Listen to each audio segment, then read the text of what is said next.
Beaucoup de personnes disent que faire le bien est quelqu'un qui a en conscience.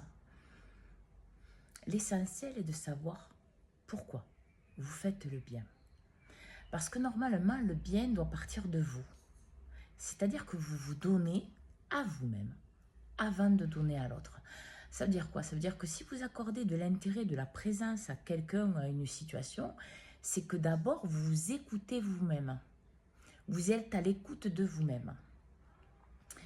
Et ça montre aussi que vous partez vers la vérité de ce que vous êtes pour la donner et l'offrir à l'autre.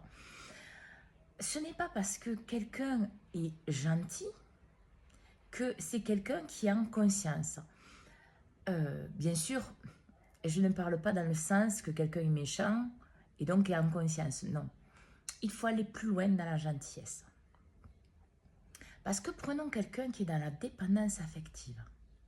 Il va être gentil, mais il va être en profonde souffrance. Donc ce qui va donner dans cette gentillesse ne va pas avoir de saveur, ne va pas avoir quelque chose qui va durer, parce que lui-même, cette personne est dans la dépendance affective.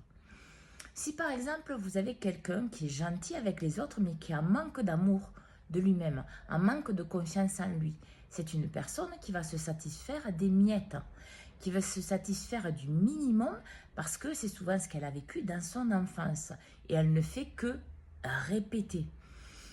Je ne dis pas qu'il faut être méchant, non. Je dis que oui, c'est très bien d'être gentil.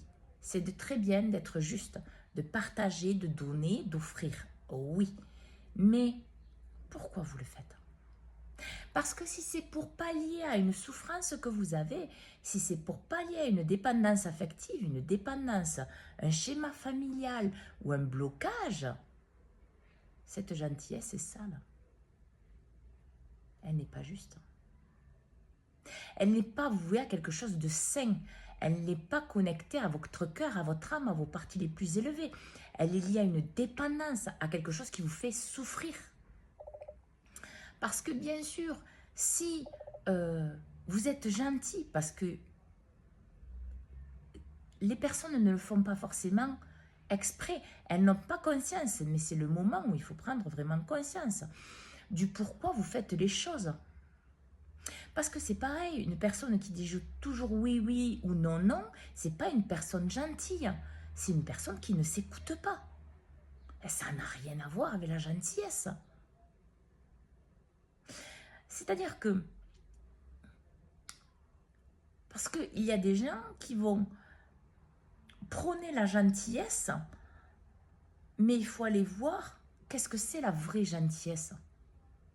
La vraie gentillesse, c'est quelqu'un qui se donne cette attention, qui se donne ce respect, qui se donne cette confiance, qui se donne cette présence, cette écoute. Et quand lui-même s'est bien nourri de ce qu'il est, parce que c'est ce que l'âme, Dieu, la source, l'univers, peu importe le nom que vous lui donnez, vous demande. On vous donne à vous. Bien sûr, vous donnez-le sur plusieurs autres. Sinon, ben ça s'appelle du sacrifice. Et votre gentillesse est salie.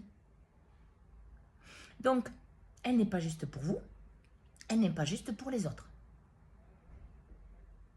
Et forcément, ben, sur le long terme, vous allez en souffrir, vos relations vont en souffrir aussi, et c'est juste. Parce que c'est malsain, c'est toxique. Alors, prenez compte de ce que vous faites, pour être profondément gentil avec vous-même, pour offrir cette présence et cette gentillesse et ce respect à vous-même, pour l'offrir aux autres. Bonne journée à tous.